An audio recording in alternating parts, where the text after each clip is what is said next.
মা গো মা, আমি তো অবাক হয়ে গেছি। কেন, কি হয়েছে কি? অবাক হব না? আরে পায়েল সেন সে ড্রিঙ্ক করে, পার্টিতে যায়, হাজারটা বয়ফ্রেন্ড রয়েছে, তার উপর আবার দেবরাজের সাথে বিয়ে হবে, সে দেখি তুলসী তলায় এরকম এরকম করে প্রদীপ দিচ্ছে। মা গো মা, এত বঙ্গ ভঙ্গ, তবু কত রঙে ভরা। তোমার এত কাঠি করার অভ্যেস কেন বলো তো? ও যদি এতে ভালো লাগে তো লাগুক না। ও যদি তুলসী তলায় প্রদীপ জ্বালিয়ে ওর ভালো লাগে তা দিক না। ভালো থাকবে কোথায়? ইলেকট্রিসিটি নেই, সাপখপ রয়েছে, শোয়ার একটা ভালো খাট পর্যন্ত নেই, বাথরুমে ওই চট টাঙানো চট। মামি, তাতে কি আপনার কোনো অসুবিধা হচ্ছে? মনে হয় না। যাই হোক, আমি তো ভীষণ খুশি। মনে হচ্ছে এতদিন পর সত্যি সত্যি কিছু একটা হবে। রাতুল আর পায়েলদীপ পরস্পরকে চিনতে পারবে, ওরা বুঝতে পারবে যে ওরা দুজন দুজনকে সত্যি খুব ভালোবাসে। আর ওদের মাঝখানে যে লোকটা কাবাব মে হাড্ডি হবে, সেই জানোয়ারটাও সরে যাবে চিরকালের মতো। তোমার সঙ্গে তো আমার বাজি হয়েই গেছে। পায়েলকে ওকে ছাড়তেই হবে। আমি এই বাড়িতে ঢুকছি জামাই হয়ে। আমি স্পষ্ট স্পষ্ট শুনতে পাচ্ছি শাঁখ আর উলুর শব্দ। আমি আমি স্পষ্ট দেখতেও পাচ্ছি। আমি পায়েলের কপালে সিঁদুর পরিয়ে দিচ্ছি।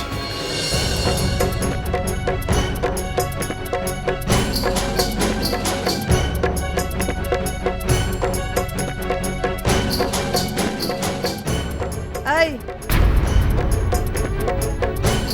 কি করছো কি? ওই যে একটা লোককে মনে করাচ্ছি স্বামী স্ত্রীর সম্পর্ক শাশ্বত, তার উপরে কিচ্ছু নেই।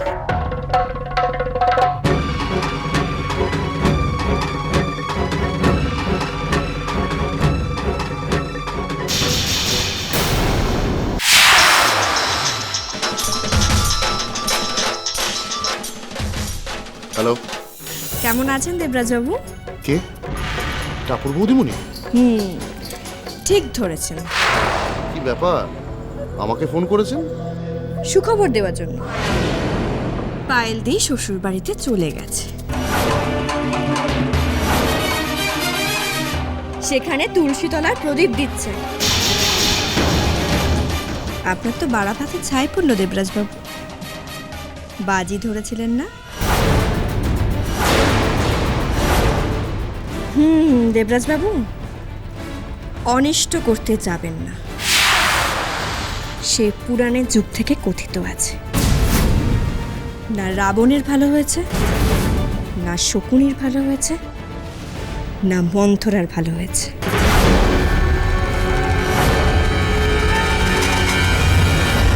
আপনারও ভালো হবে না।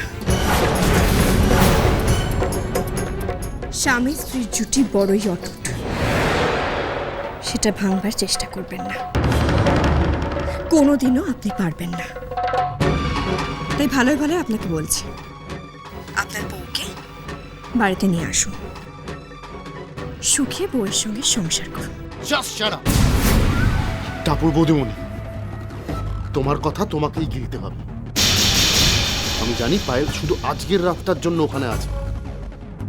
হ্যাঁ, আমার সঙ্গে ফোনে কথা হয়েছে। কিন্তু দেবরাজবাবু, একটা রাতই যে যথেষ্ট স্বামী স্ত্রীকে চিরদিনের মতো এক করে দেওয়ার জন্য। তাহলে আজকের রাতটা কখনোই আসবে না টাপুর বৌদিমণি? মারার তো একবার চেষ্টা করেছেন, পেরেছেন কি?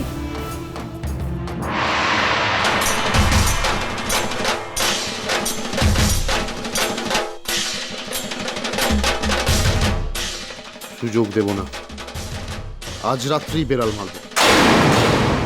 কি জানো রাতুল, অনেক কাল পরে তোমাদের গ্রামে এসে দিন বেশ ভালোই কাটছে। তাও তো পুরো গ্রামটা ঘুরলেনই না। আমাদের এখানে ওই পুরনো মন্দিরটাতে আপনাকে আমি নিয়ে যাব। সেখানে অনেক ওই যত্নতাত্ত্বিক বিজ্ঞানীরা এসে না স্যার মানে ও ও বলতে চাইছে প্রত্নতাত্ত্বিক।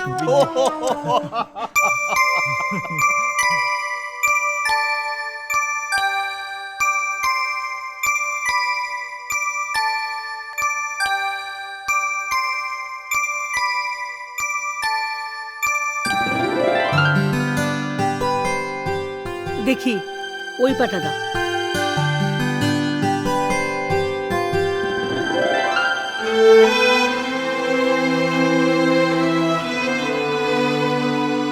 এত সুন্দর পা কি কেউ ফাঁকা রাখে? দেখো আলতা পরে কি সুন্দর দেখাচ্ছে, ঠিক যেন রাঙা টুকটুকে বউ। এবার একটা পান মুখে দিয়ে স্বামীর কাছে যাবে। ধরে নাও আজ তোমার ফুলসজ্জা।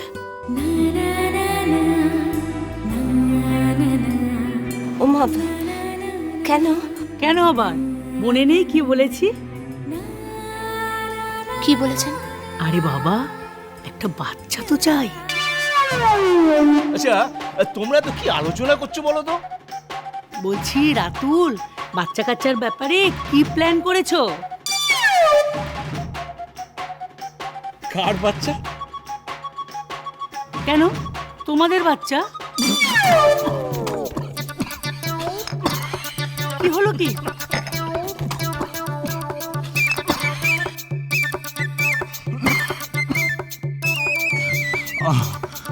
হঠাৎ হঠাৎ বাচ্চার কথা কেন বললেন?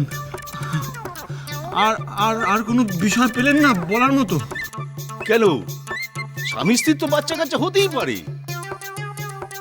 ও হতে পারে, কিন্তু কিন্তু কি? ওই ওই আমার স্ত্রী তো ফিগার মেনটেন করে। ওসব ফিগার টিগার মেনটেন করতে হবে না। ওসব মেনটেন করে আমার মতন দেখবে মোটা হয়ে যাবে, তারপর বাচ্চা কাচ্চা হবে না। আর বাচ্চা কাচ্চা না হওয়ার যে কি জ্বালা তুমি বুঝবে না। দেবরাজ, তুমি? অনেক হয়েছে, চলো এখান থেকে। কোথায়? তুমি আমার সঙ্গে বাড়ি যাবে। মানে? হ্যাঁ হ্যাঁ, এক্ষুনি চলো এখান থেকে। দেবরাজ, কি বলছো কি তুমি? আই টাপুর টুপুর হয়ে রই